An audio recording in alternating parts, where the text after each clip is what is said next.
Merci pour cet enseignement que tu nous donnes, Papa.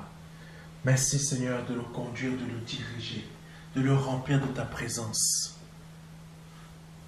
De le remplir de ta présence, afin que cet enseignement, Seigneur, vraiment, Papa, fasse dans notre vie, Papa, un impact. Que cet enseignement ait un impact, Seigneur, un impact retentissant. Que tu agisses au travers de moi, Seigneur, afin que, Père, ton enseignement ait un impact retentissant par le nom de Jésus-Christ de Nazareth. Par le nom de Jésus-Christ de Nazareth. Oh Seigneur, parle et agis. Parle et agis, mon Seigneur. Agis comme tu l'as prévu. Agis comme tu l'as préparé. Agis comme toi tu le veux, Seigneur. Car je ne fais pas les choses par moi-même, mais je laisse que toi, Seigneur, ce soit ta volonté qui agisse en moi, dans mes pensées. Merci de préparer les cœurs qui vont écouter ce message, afin que par le nom de Jésus-Christ de Nazareth, ce message, Seigneur, produise énormément de fruits au travers des semences qui vont être déposées dans les cœurs des personnes qui vont l'écouter. Par le nom de Jésus-Christ, Amen. Amen. Oh Seigneur. Notre cœur est comme la terre de Canaan, où coule le lait et le miel. Amen. C'est une bonne terre que l'Éternel nous a donnée. La terre de Canaan est une bonne terre que l'Éternel a donnée à son peuple. C'était une bonne terre. Le Seigneur avait dit à son peuple, c'est là où coule le lait et le miel. Mais le Seigneur savait très bien que il y avait des personnes déjà sur cette terre. Il le savait très bien, mais c'était une terre qu'il avait réservée. Sauf que ce qui s'est produit, c'est une terre que Dieu avait déjà réservée bien avant, mais il y avait des intrus sur cette terre. Il y avait, comment on appelle ça encore ici en France, il y avait des squatteurs. C'était une terre de bénédiction, une terre excellente. Mais le temps que le peuple d'Israël arrive, il y a des squatteurs qui ont décidé de s'y installer. Mais Dieu avait déjà préparé cette terre bien avant pour le peuple d'Israël. Dieu avait déjà préparé en avant cette terre pour le peuple d'Israël. Mais des squatteurs s'y étaient installés. Je déclare que sur ta bénédiction, s'il y a des squatteurs, Dieu va les désinstaller par le nom de Jésus-Christ.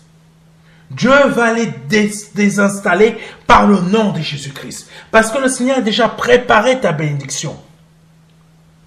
Mais il y a des squatteurs qui sont dessus. Donc le Seigneur, ce qu'il fait, c'est que il te donne ta bénédiction, mais devant toi, il va les désinstaller. Alléluia.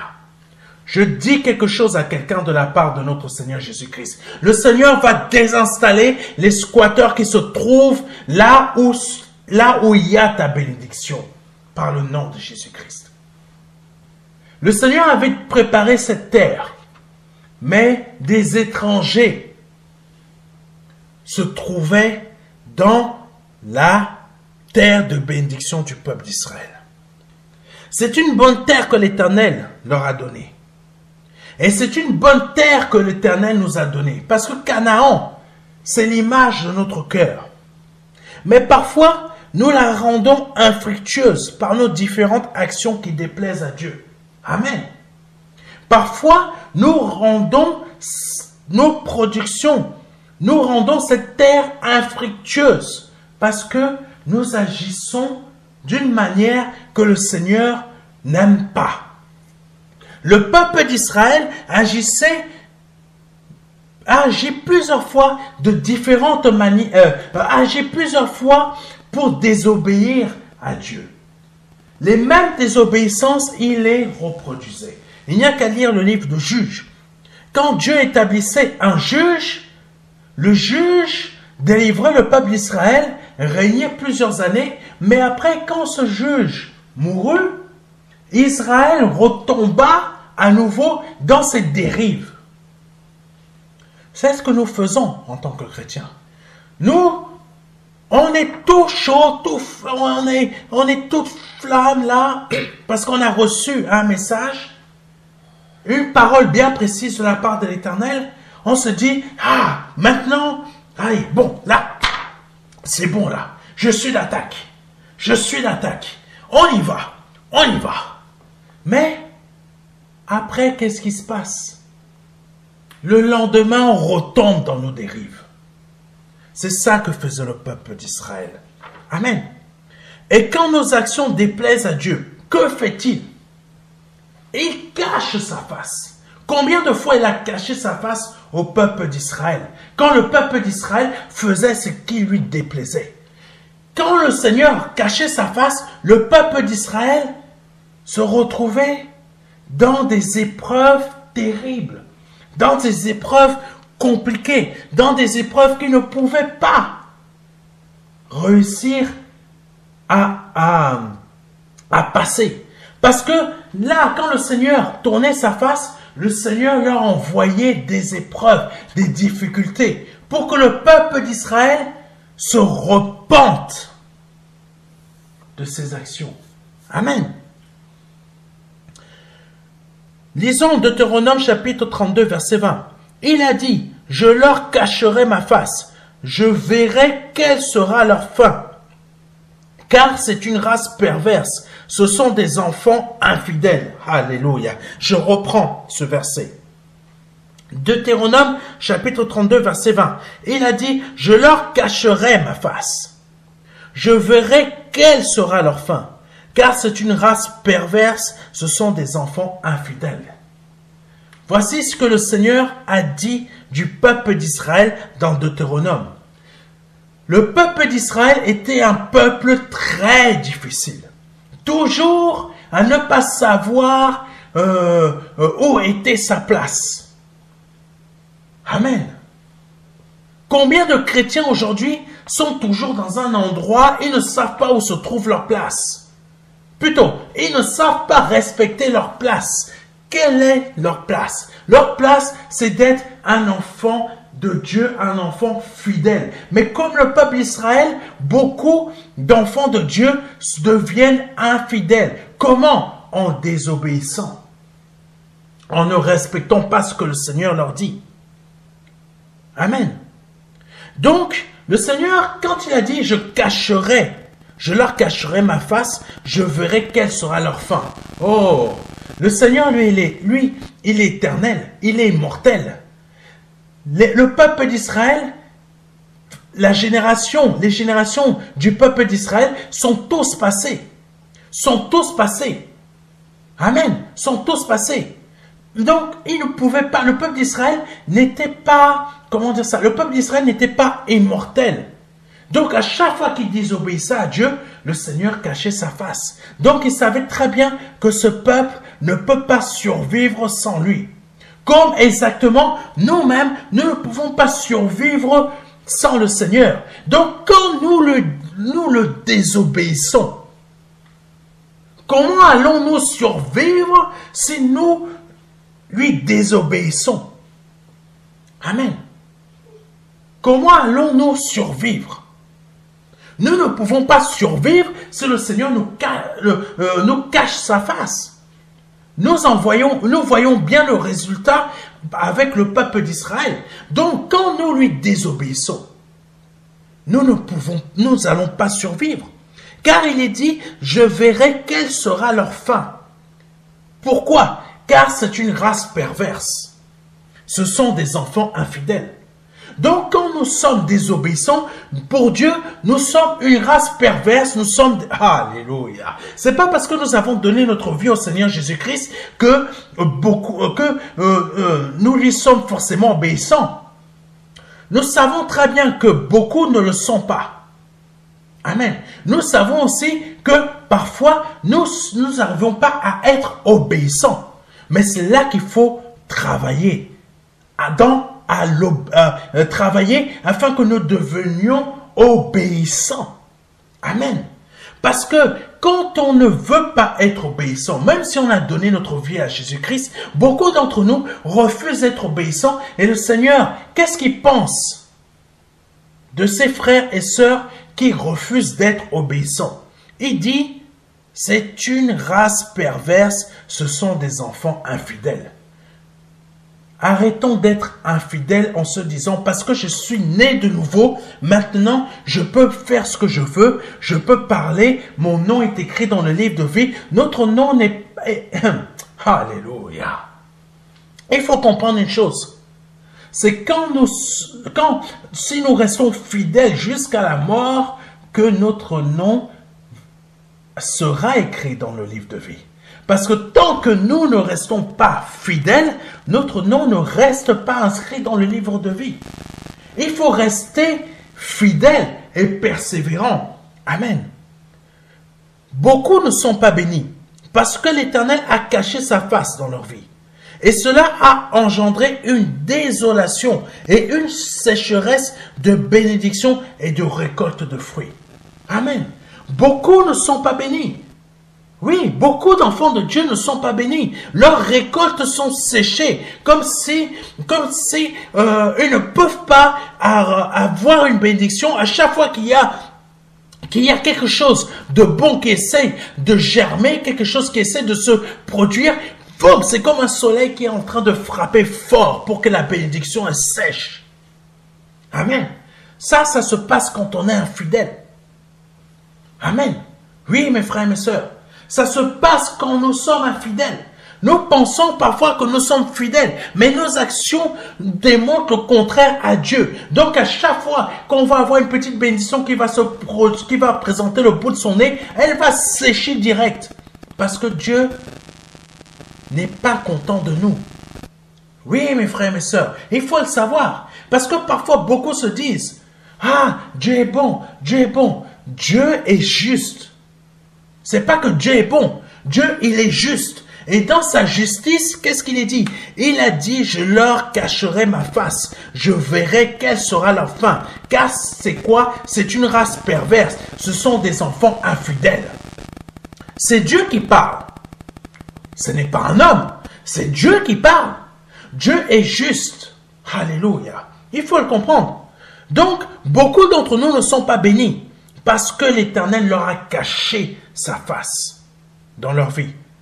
Et cela, comme je l'ai dit, engendre beaucoup de désolation et de sécheresse de bénédiction. Si c'est votre cas, sachez que c'est parce que vous faites quelque chose qui déplaît à Dieu. Normalement, chaque année, nous devons récolter les bons fruits de nos bonnes semences. Alléluia. Nous devons récolter les bons fruits de nos bonnes semences. Parfois, une récolte peut mettre du temps et parfois, elle peut être rapide. Je ne sais pas si vous avez déjà vu des terrains agricoles. Les agriculteurs, qu'est-ce qu'ils font? Amen. Qu'est-ce qu'ils font? Donc, ce qu'ils font, c'est que après chaque récolte, ils retournent la terre, ils la retravaillent et ils la préparent pour une nouvelle semence. La nouvelle semence va prendre du temps.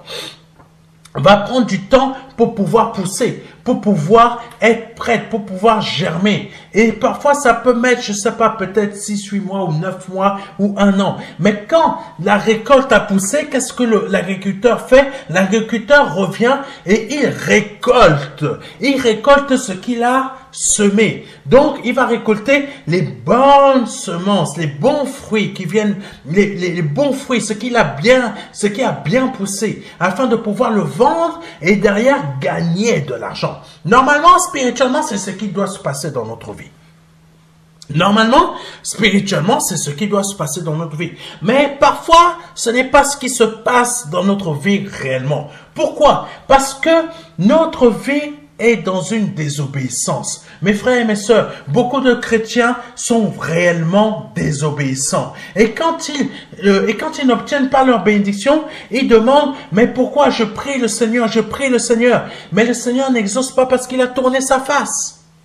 Parce qu'il ne peut pas regarder son enfant être infidèle ça, c'est des choses que parfois on n'arrive pas à comprendre.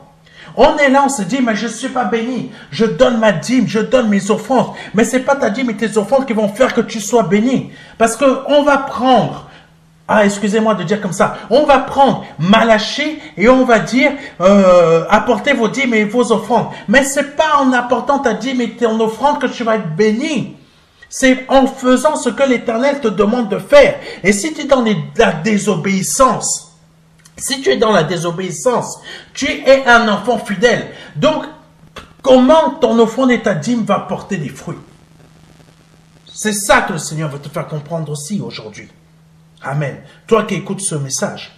Donc, normalement, chaque année, nos semences doivent produire du fruit. Nos semences doivent produire du fruit pour que l'année d'après, on la récolte. Mais malheureusement, ce n'est pas ce qui se passe forcément dans la vie de plusieurs d'entre nous. Mais quand notre terre est remplie d'idoles, qui nous emmène à la désobéissance. Cela sèche nos bonnes récoltes et cela sèche et détruit nos bons fruits.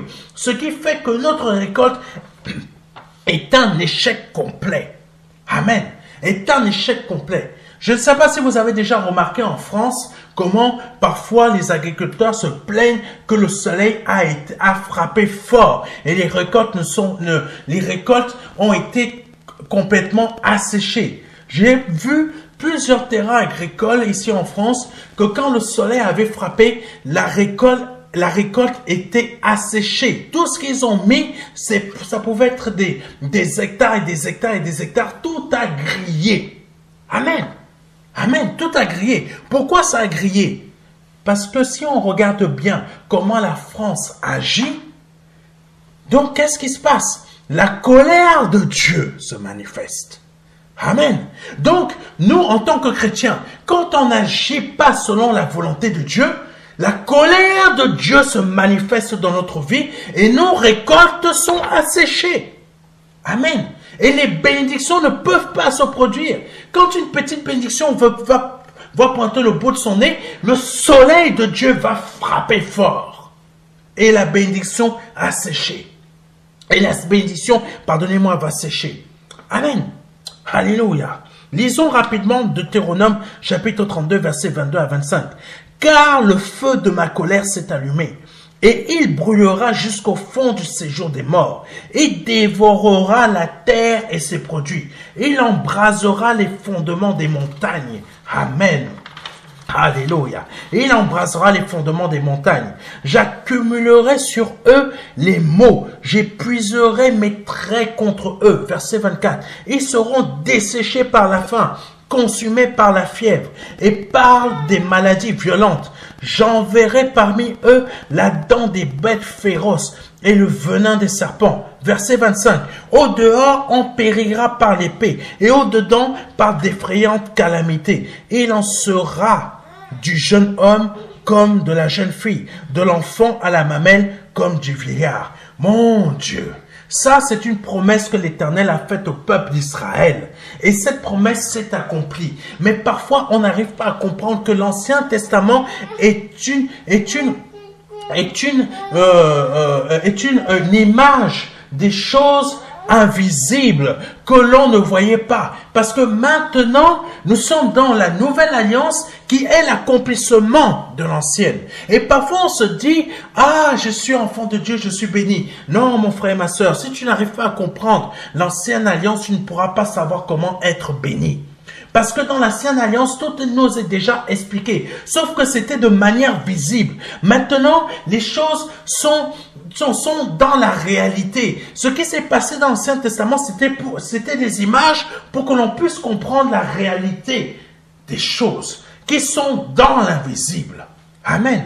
Donc, quand l'Éternel est en colère contre un de ses enfants, le Seigneur, qu'est-ce qu'il fait? Ce qu'il faisait dans l'Ancienne Alliance, il le fait encore aujourd'hui.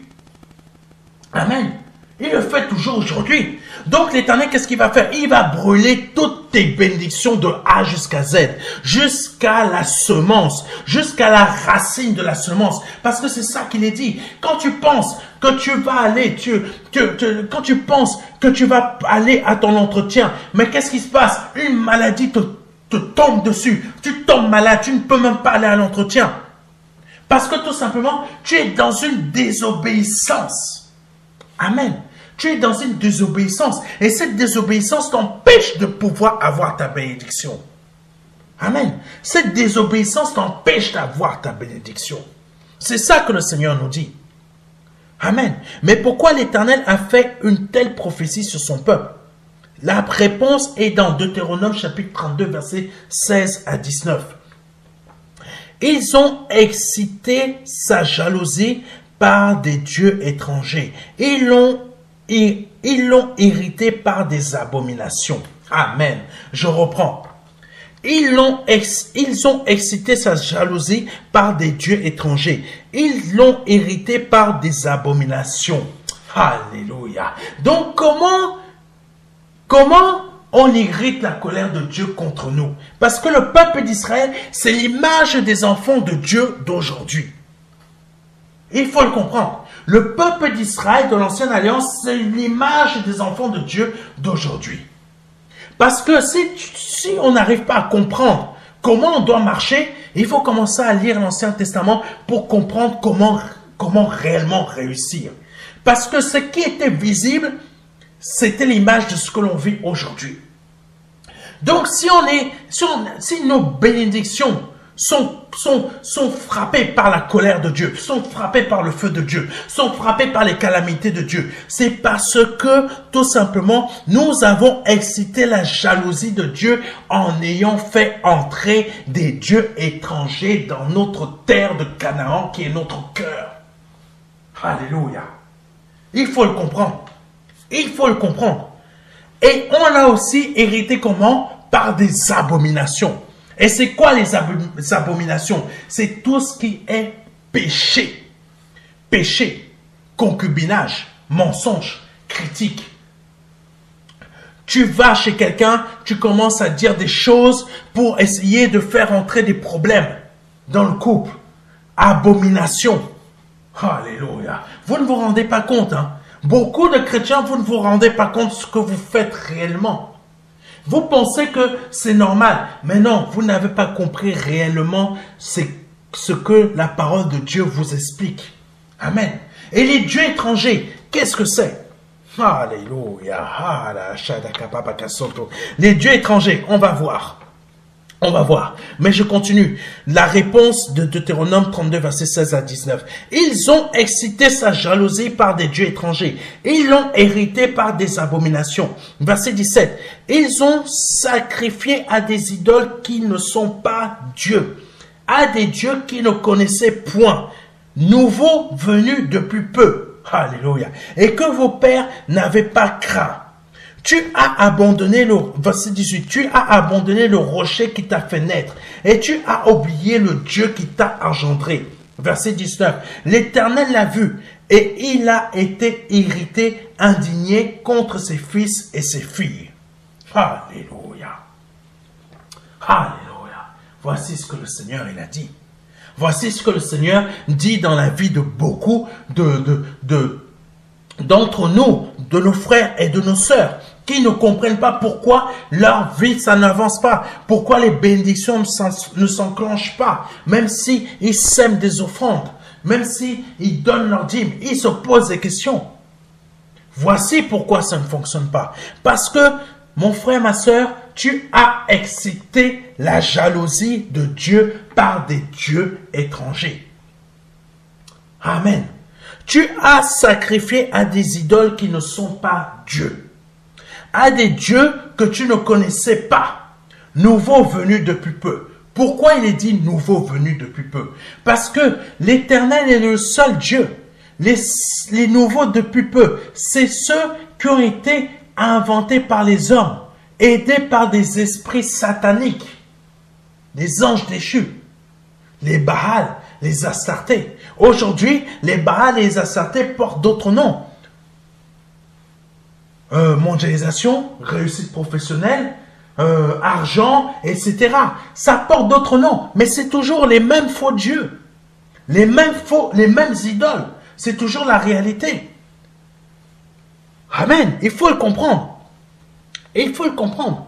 Peut-être que vous vous posez une des questions suivantes. Pourquoi ne suis-je pas béni? Pourquoi mes prières ne portent pas de fruits? Pourquoi les prophéties ou la prophétie que le Seigneur m'a faite ne se sont pas encore réalisées? Amen. La réponse, nous l'avons dans Deutéronome chapitre 32, versets 16 à 19 que j'ai lu tout à l'heure. C'est parce que l'on a excité la jalousie de Dieu. C'est parce qu'on l'a irrité par des abominations. Amen. Par des abominations. Alléluia. Ils ont sacrifié à des idoles qui ne sont pas Dieu. Parce que vous faites des sacrifices à des idoles. Vous pensez parfois que c'est une statue, c'est forcément une statue. Une idole est forcément une statuette. Mais vous n'avez pas compris. L'idole, c'est autre chose dont Dieu parle. C'est pas forcément une statuette. Il y a la statuette, mais l'idole là dont Dieu parle, c'est spirituel. C'est spirituel. Alléluia. On va y venir. On va y venir. Vous allez comprendre. Alléluia. Alléluia. Donc, on excite la colère de Dieu par ces faux dieux étrangers. Quels sont ces faux dieux étrangers? Donc, quels sont ces idoles? Amen. Quels sont ces idoles? Ça peut être ton travail. Cette idole peut être ton travail. Cette idole, ça peut être la montre à 10 000 € que tu as achetée. Amen. Cette idole, ça peut être ta voiture. Cette idole, ça peut être la voiture même que tu désires dans ton cœur. Cette idole, c'est des choses matérielles et terrestres que nous portons dans nos pensées, dans notre cœur, qui deviennent notre idole. Mon frère, ma soeur, parfois beaucoup, vous ne vous en rendez pas compte. Vous rentrez le soir, au lieu de prier, vous êtes encore en train de penser à votre travail pour vous dire, il faut que je termine ça. Le travail est tout le temps dans ton cœur, mais quand tu es en train de prier, tu penses à ton travail. Qu'est-ce qui se passe en réalité? Ton travail est une idole, mais tu ne t'en rends pas compte. Tu ne t'en rends pas compte que tu as laissé un faux Dieu étranger à rentrer dans ton cœur. Toi, tu penses que c'est la normalité. C'est comme ça que ça fonctionne. Mais non, mon frère, ma soeur, c'est pas comme ça que ça fonctionne. Tu rentres chez toi, ta voiture a eu un problème. Tu ne fais que penser au problème de ta voiture. Quand Dieu veut te parler, il ne peut pas te parler. Pourquoi? Parce qu'il y a une idole dans ton cœur. Tu es tout le temps préoccupé par ta voiture. Tu veux faire un voyage. Tu es tout le temps en train de penser à ce voyage. Ce voyage devient ton idole parce que tu es tout le temps en train de penser à ça. C'est ça les idoles dont la parole de Dieu est en train de nous parler. Et ça nous empêche de recevoir nos bénédictions. Ces pensées nous empêchent de recevoir nos bénédictions. Ces pensées nous empêchent d'être à l'écoute de notre Dieu. Amen. Nous n'arrivons plus à récolter de bons fruits parce que notre terre s'est fourvoyée avec tout type de bénédiction que nous recherchons dans les églises, dans nos églises, que ce soit assemblée ou église de maison. Nous avons la démangeaison des bénédictions de tout genre. Alléluia. Alléluia. Oui, mes frères. Actuellement, nous avons une démangeaison de bénédictions en tout genre. Je déclare par le nom de Jésus-Christ de Nazareth que cette société va dépasser toutes les autres. Je déclare ça. Pardonnez-moi, mes frères et mes sœurs. Dieu ne nous a pas amenés à déclarer de la réussite terrestre. Dieu ne nous a pas emmenés à déclarer la réussite terrestre. Dieu nous a emmenés à faire que son royaume vienne et qu'on amène toutes les nations à lui obéir.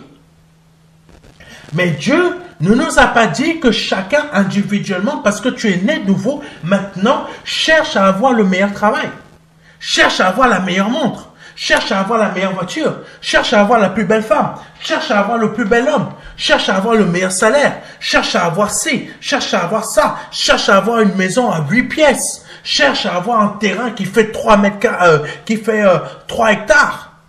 Dieu ne nous a pas dit de faire ça. Tout ce que là, on est en train de faire parce qu'on entend dans les assemblées, ça devient des idoles dans nos cœurs. Donc, certaines idoles, certaines églises, certaines assemblées, pardonnez-moi, certaines prédications sont devenues sont devenues des créations d'idoles dans nos cœurs. Il faut le comprendre. Et c'est ça, c'est pour ça que beaucoup n'arrivent pas à être bénis et donnent leur dîme, donnent leur offrande, mais ça ne déclenche aucune bénédiction parce que leur cœur, qui est la terre de Canaan, est rempli d'idoles concernant les choses terrestres. Et là, on est bloqué. Bloqué. Nos bénédictions sont bloquées à cause de ces idoles, à cause de ces désirs terrestres, à cause de ces choses que l'on recherche. Parce que si l'on veut vraiment connaître la pensée de Dieu, la pensée de Dieu c'est quoi? La pensée de Dieu ne pourra jamais être quelque chose d'ici-bas. Dieu ne pourra jamais désirer avoir une voiture. Dieu ne pourra jamais désirer avoir un enfant, une femme, une maison, un terrain, des choses qui sont terrestres dont il sait que ça, c'est des choses éphémères. Dieu ne peut pas désirer ça. Mais nous, en tant qu'humains, on ne désire que tout ce genre de choses. Et ces genres de choses sont des idoles dans nos cœurs. Et ça bloque Dieu pour nous bénir. Amen. Amen. Israël a commencé à pécher quand ils ont voulu être comme les autres, avec leurs faux dieux. Et c'est là que les problèmes ont commencé. Amen. Quand tu veux être comme les autres, tu veux être béni comme les autres. Quand nos assemblées, qu'elles soient en France ou ailleurs, commencent à nous emmener à désirer les mêmes choses, à désirer avoir plus d'argent, à désirer avoir plus de maisons, à désirer avoir ça nous emmène à créer des idoles dans notre cœur. Et là, nous fourvoyons, mes frères et mes sœurs. Je sais que beaucoup ne veulent pas entendre ça parce qu'ils sont tellement maintenant habitués à entendre la réussite terrestre, la réussite sociale, la réussite financière, la réussite comme ça. Mais c'est des idoles que vous êtes en train d'installer dans votre cœur. C'est Israël lui-même qui est parti prendre des idoles à l'extérieur et les installer. Donc, pourquoi êtes-vous surpris que ce soit même des assemblées chrétiennes qui vous emmènent à créer des idoles dans vos cœurs? Pourquoi ça vous surprend? Israël lui-même est parti chercher des idoles étrangères. Comme nos assemblées, certaines, pas toutes, nous emmènent à avoir des idoles dans nos cœurs. Il faut que tu aies une meilleure voiture. Il faut que tu aies ça. C'est ça les idoles dans ton cœur qui t'empêchent d'être béni, qui t'empêche de voir la gloire de Dieu. Alléluia. Il faut dire les choses.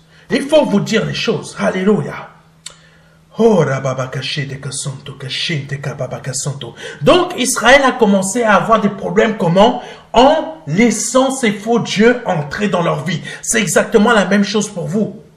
C'est exactement la même chose pour nous. Quand on commence à vouloir faire comme les autres, donc eux ils ont des dieux étrangers, je désire la même chose. Je commence à rêver à l'iPhone. Je commence à rêver que je désire cette voiture. Je commence plutôt à désirer d'avoir l'iPhone, d'avoir un téléphone comme ça, ou watch, ou je sais pas quoi, montre watch, ou avoir, le frère il a eu une Mercedes. Je commence à désirer avoir une Mercedes. Idole, idole, idole, idole, idole, idole, idole. Tout cela, c'est des idoles qu'on crée dans notre cœur. Et ça emmène Dieu à nous cacher sa face. Et c'est là que la moindre bénédiction que nous allons avoir, elle va sécher.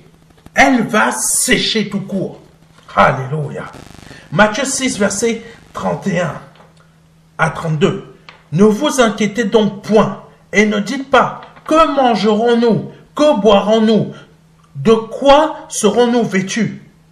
Verset 32. Car toutes ces choses, ce sont les païens qui les recherchent. Votre Père Céleste sait que vous en avez besoin. Alléluia. Je reprends pour ceux qui n'ont pas compris. Ne vous inquiétez donc point et ne dites pas que mangerons-nous, que boirons-nous, de quoi serons-nous vêtus. Verset 32. Car toutes ces choses, ce sont les païens qui les recherchent. Votre Père Céleste sait que vous en avez besoin. Je vous ai dit tout à l'heure, comme le peuple d'Israël, les problèmes ont commencé comment? C'est quand ils ont voulu faire comme les autres. Maintenant, tes problèmes, ils commencent comment? C'est quand tu veux faire comme les païens. Alléluia. C'est quand tu veux commencer à faire comme les païens. C'est-à-dire quoi? Normalement, on ne doit pas désirer d'avoir le dernier téléphone à la mode, d'avoir la dernière voiture à la mode, d'avoir la dernière voiture électrique à la mode, d'avoir ça. Le Seigneur sait déjà de quoi nous avons besoin. Donc, lui-même va nous l'offrir. Donc, lui-même va déclencher les choses pour qu'on puisse l'avoir. Mais dès qu'on commence à...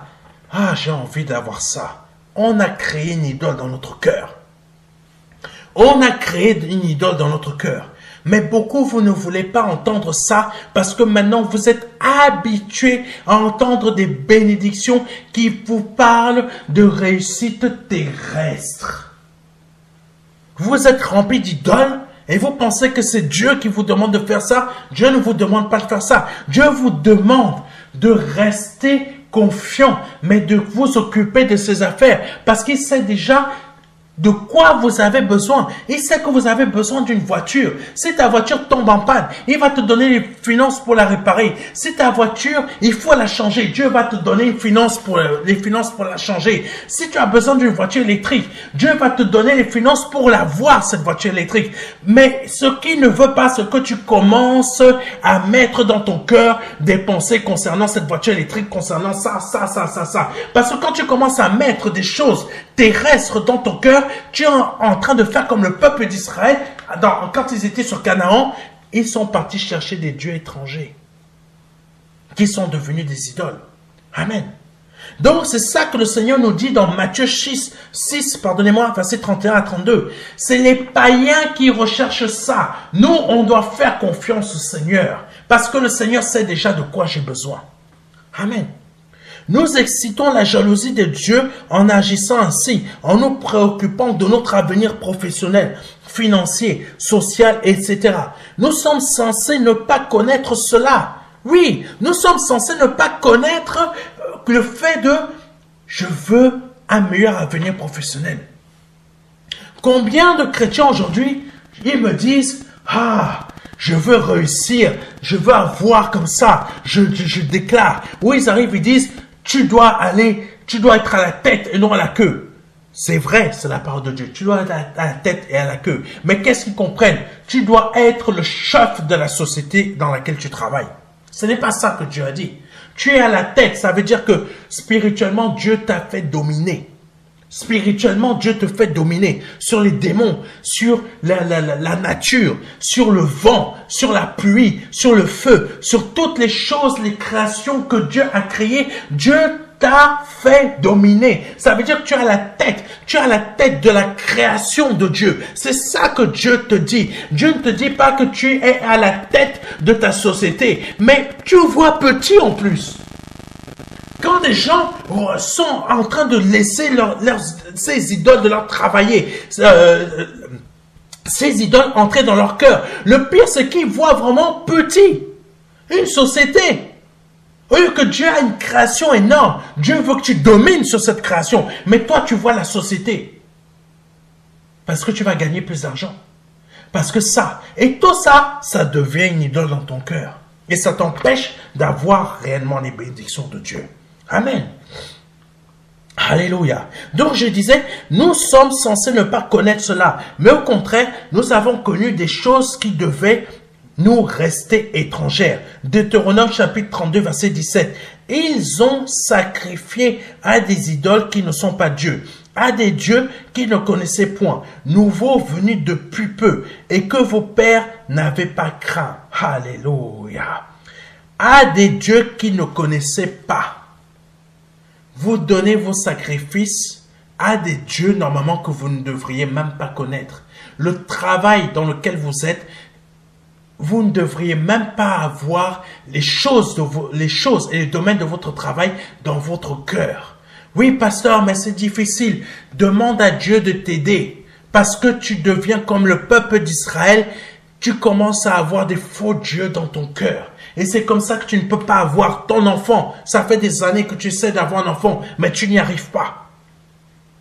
Tu as des problèmes dans ton ventre. Tu as des problèmes dans ton ventre. Le médecin t'a dit que tu as beaucoup trop de choses, qui t'empêchent d'être enceinte. C'est parce que, pourquoi tu as tout ça? Parce que Dieu n'est pas content. Tu as laissé des idoles entrer dans ton cœur.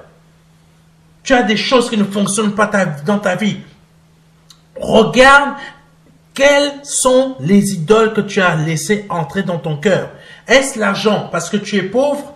Parce que tu es dans une situation précaire? Regarde, ça peut être l'argent qui est devenu ton idole. Tu es en train d'espérer avoir un meilleur appartement. Mais le fait d'espérer d'avoir un meilleur appartement, ça te crée une idole dans ton cœur. Espère plutôt en Dieu que ta situation va changer.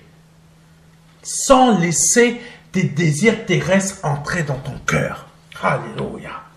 Oh, nous ne craignons plus Dieu en laissant entrer dans notre terre, comme Israël, des faux dieux. Et en plus de cela, nous leur vouons des sacrifices quand nous désirons encore plus de choses. Tu as déjà une voiture, mais tu veux encore mieux parce que tu as vu mieux à la télé. Beaucoup de chrétiens nés de nouveau se sont fourvoyés en voulant avoir plus et plus grand. Mais ce qu'ils ne savent pas, c'est qu'ils ont rempli leur terre des dieux étrangers et d'abominations. Amen. Des dieux étrangers et d'abominations. C'est une abomination quand un homme marié va coucher avec une autre. Alléluia. C'est une abomination quand un homme commence ou une femme commence à mentir pour gagner son salaire. C'est une abomination quand un homme commence à mentir pour gagner des disciples. Alléluia. Beaucoup ne vont pas être d'accord avec moi. Mais je ne dis pas cela de moi-même. C'est la parole qui leur reproche et qui reproche ce type d'attitude à beaucoup d'enfants de Dieu.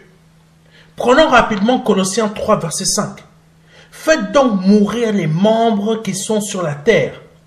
Alléluia. Faites donc mourir les membres qui sont sur la terre. L'impudicité, l'impureté, les passions, les mauvais désirs. Écoutez bien, parce que beaucoup de personnes zappent ce type de pensée, zappent ce type de verset, parce qu'ils ne veulent pas entendre la réalité. Ils ne veulent pas entendre la réalité. Donc je reprends, c'est marqué dans Colossiens 3, verset 5.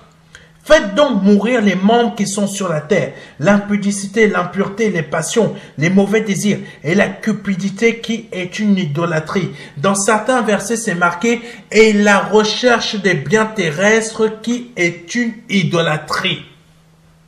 C'est marqué.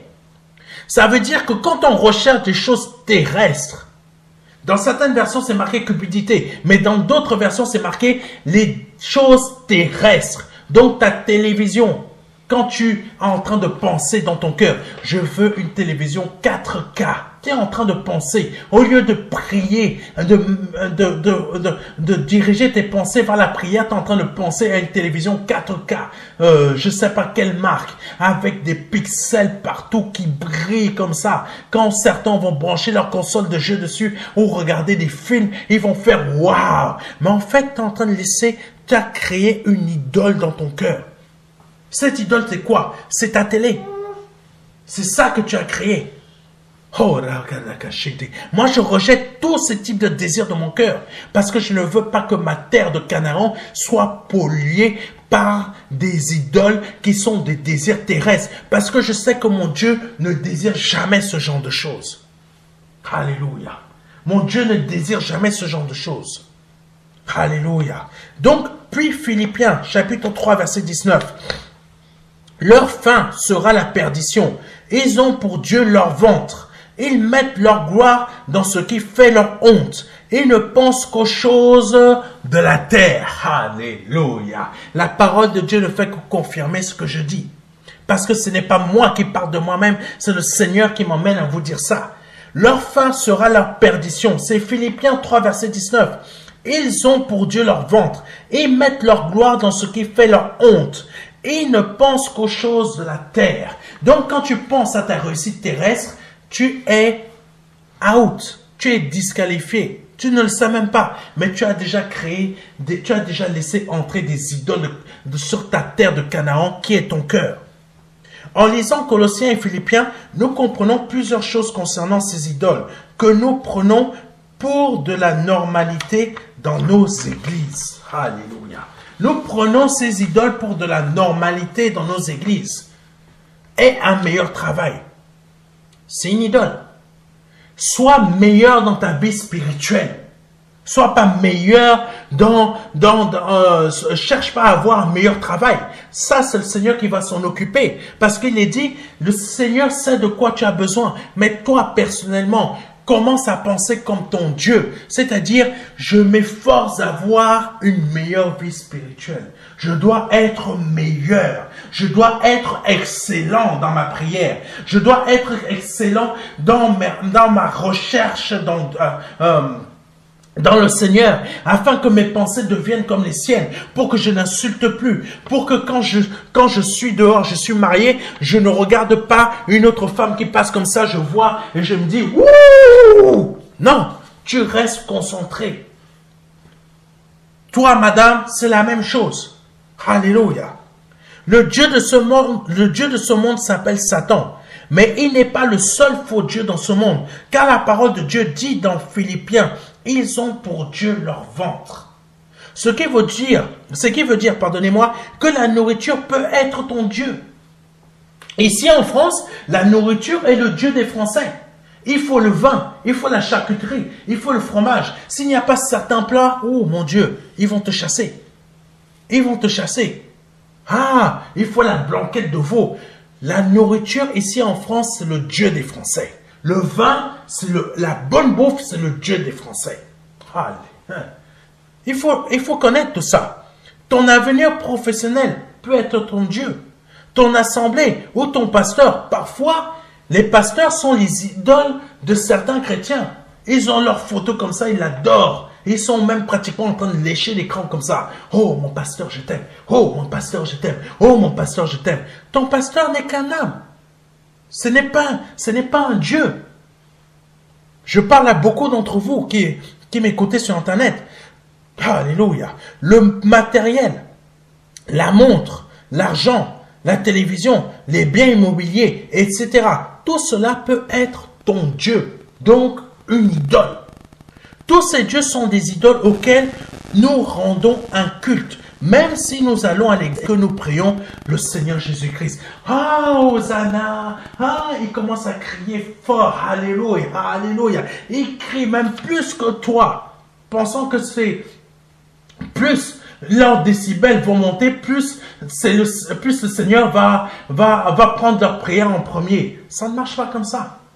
Ça ne marche pas comme ça. Alléluia. Dieu n'est pas comme nous. C'est ces idoles-là dans notre vie qui bloquent nos bénédictions quand nous sommes enfants de Dieu. Les prières que vous faites ne sont pas entendues vu que vous les faites à vos faux dieux. Vous pouvez dire que c'est Jésus que vous priez, mais dans les faits, Jésus-Christ n'est plus votre Dieu, car c'est votre avenir professionnel ou autre qui est votre nouveau Dieu. Amen, c'est une réalité. En agissant ainsi, le Seigneur vous livre à votre nouveau Dieu, afin qu'il vous exauce. Mais comme il n'est pas vivant, il ne peut pas vous exaucer. Avenir professionnel, bénis-moi. Avenir professionnel, donne-moi un meilleur salaire. Est-ce que ton avenir professionnel va te bénir? Impossible. Parce qu'il n'est pas un Dieu. Il n'est pas Dieu. Alléluia. Et il ne vit pas. Et en vous livrant à votre avenir professionnel, désir de prospérité et de multiplier, etc., qui sont vos nouveaux dieux, le Seigneur sait que vous allez faire quoi? Revenir à lui. Parce que vous allez vous rendre compte que vous avez fait mauvaise route, mauvais choix. Vous vous êtes trompé, vous vous êtes égaré. Donc forcément, vous allez faire demi-tour. Deutéronome chapitre 32, verset 31. Car leur rocher n'est pas comme notre rocher. Alléluia. Car leur rocher n'est pas comme notre rocher. Nos ennemis en sont juges. Alléluia. Ça veut dire quoi? que le faux rocher que le monde te propose n'est pas le rocher qu'est Jésus-Christ. Le rocher qu'est ton avenir professionnel, etc., n'est pas le rocher qu'est Jésus-Christ. Tu te reposes beaucoup sur ton avenir professionnel. Tu te reposes beaucoup sur le salaire que tu gagnes. Tu te reposes beaucoup sur telle chose qui est terrestre. Tu prends cela pour ton rocher. Mais ce rocher-là qui est ton idole n'est pas le rocher qu'est Jésus-Christ. Alléluia. C'est pas le rocher qu'est Jésus-Christ. Alléluia. Les faux dieux ne seront jamais comme le Seigneur Jésus-Christ. Même si vous pouvez gagner de l'argent avec eux, ils ne seront jamais comme le vrai rocher. Pour terminer, Deutéronome chapitre 32, verset 18 dit, « Tu as abandonné le rocher qui t'a fait naître, et tu as oublié le Dieu qui t'a engendré. » Quand tu commences à laisser ces idoles entrer dans ton cœur, parce que c'est toi-même qui les as emportés dans ton cœur, exactement comme le peuple d'Israël. Qu'est-ce que tu fais? Tu as abandonné ton rocher qui est Jésus-Christ, qui t'a fait naître de nouveau. Alléluia. Tout ça, c'est déjà marqué dans l'ancienne alliance. Hein. C'est Deutéronome 32, verset 18. Hein. Tu as abandonné ton rocher qui est Jésus-Christ, ton rocher qui t'a fait naître. Et tu as oublié le Dieu qui t'a engendré. C'est... la cachette des Cassanto. Dieu t'a engendré au travers de ce rocher qui est Christ. Mais en te livrant à ces idoles-là, tu abandonnes ton rocher. Tu abandonnes ton Dieu qui t'a fait naître. Au lieu que ton Dieu sait de quoi tu as besoin et il ne te laissera jamais dans la disette. Parce que tu lui fais confiance. Mais tu préfères faire confiance à ton travail qui t'apportera toujours le même salaire. Tu vas faire confiance à ça parce que tu sais, parce que tu te dis, je dois gagner mon salaire pour payer ma maison. Mais Dieu peut te donner l'argent sans que tu travailles pour payer ta maison parce que tu lui fais confiance. Mais beaucoup nous sommes en train de penser, il me faut un salaire, il me faut un salaire. Donc, tu vas prendre quoi comme idole? Des choses terrestres au lieu de faire confiance à ton Dieu. Alléluia. En acceptant ces diverses idoles dans notre cœur, l'assurance et la nouvelle naissance que nous avions en Christ ont été perdues, car nous avons oublié qui est notre vrai Dieu. Revenons à la source qu'est la parole de Dieu, afin de ne pas nous écarter du Seigneur et perdre notre salut pour des biens terrestres qui sont éphémères. Alléluia. C'est le message que le Seigneur m'a mis à mon cœur de vous donner aujourd'hui. Si c'est la première fois que vous entendez ce type de message et souhaitez vous donner au Seigneur Jésus-Christ, je vous invite à répéter après moi, mais de manière sincère, de façon sincère et vraie. Seigneur, je te demande pardon pour mes péchés. Je te demande pardon pour mes offenses. Je te demande pardon pour tout ce que j'ai pu faire dans ma vie qui m'a éloigné de toi en acceptant des idoles dans ma vie. Aujourd'hui, je veux faire comme tu disais à plusieurs de tes serviteurs, va abattre les idoles de tes pères, va abattre les autels d'Astarté, va abattre les autels de Baal. Aujourd'hui, je décide d'abattre ces autels de Baal, ces autels d'Astarté, afin qu'aujourd'hui, je n'établisse qu'un autel pour toi, Seigneur. L'autel de la foi, l'autel de la confiance, l'autel de la consécration, l'autel de la soumission, en Jésus-Christ. Seigneur, je reconnais que tu es mon Dieu à partir d'aujourd'hui. Je reconnais que tu es Dieu, que tu es le Père t'a formé encore, que tu es mort à la croix pour moi, que tu as versé ton sang à la croix pour moi. Et que par ton sang, je suis renouvelé, j'ai la rémission de mes péchés. Au nom de Jésus-Christ de Nazareth, mes péchés sont pardonnés et je nais de nouveau par toi, Seigneur. Au nom de Jésus-Christ. Si vous venez de répéter cette prière avec sincérité, foi et honnêteté, vous venez de passer de la mort à la vie. Ne revenez pas en arrière, mais allez de l'avant. Contactez-nous assez rapidement pour nous demander, pardonnez-moi, le livret Les 4 marches, afin de vous aider dans cette conversion dans laquelle vous venez d'entrer. Nous allons vous l'envoyer gratuitement par mail, par format numérique ou tout simplement par format physique, par envoi postal. Peu importe votre pays, nous allons le faire gratuitement. Que Dieu vous bénisse. C'était le pasteur Serge et à vendredi prochain.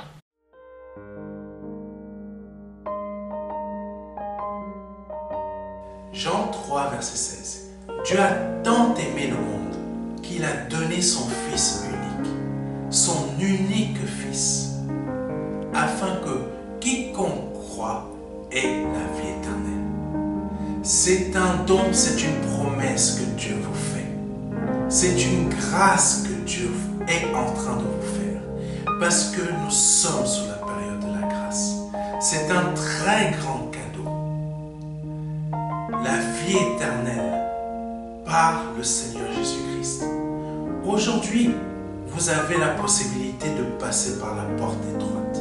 Parce que le royaume des cieux vient frapper à votre porte. Oui, je vous le dis. Le royaume des cieux vient frapper à votre porte. C'est un grand cadeau que l'Éternel vous fait. Vous avez la possibilité de l'accepter. De dire oui, Seigneur, je t'accepte comme mon seul Seigneur et Sauveur. Je t'accepte comme mon Dieu. J'accepte de t'ouvrir la porte de mon cœur afin que tu rentres dans ma vie et afin que je me libère de mes péchés et que je les confesse devant toi et que je me répands de ma vie passée, de ces offenses, de toutes ces choses que je confesse devant ta face aujourd'hui. Je reconnais qu'il faut que je passe par cette porte étroite. Cette porte étroite dont le nom est Jésus. J'accepte de te donner ma vie aujourd'hui. Le Seigneur vous appelle à le faire aujourd'hui afin que vous puissiez passer de la mort à la vie. Parce qu'aujourd'hui est peut-être votre dernier jour. Vous ne le savez pas. Peut-être aujourd'hui, c'est le jour où le Seigneur vous appelle à vous donner à lui, à donner votre vie au seul Dieu, au seul et unique Dieu, le Dieu vivant et vrai. Vous avez la possibilité de le faire aujourd'hui parce que c'est la seule porte qui existe. C'est une porte étroite. C'est une porte qu'il faut emprunter pour pouvoir accéder au salut. Vous avez la possibilité aujourd'hui de l'emprunter en nous contactant à contact@ministère de la réconciliation.fr. Vous avez la possibilité aujourd'hui de recevoir un livret numérique de notre part qui va vous aider dans cette démarche afin que vous puissiez accéder à la vie éternelle. Ne tardez pas, parce que vous ne le savez pas. Peut-être aujourd'hui est votre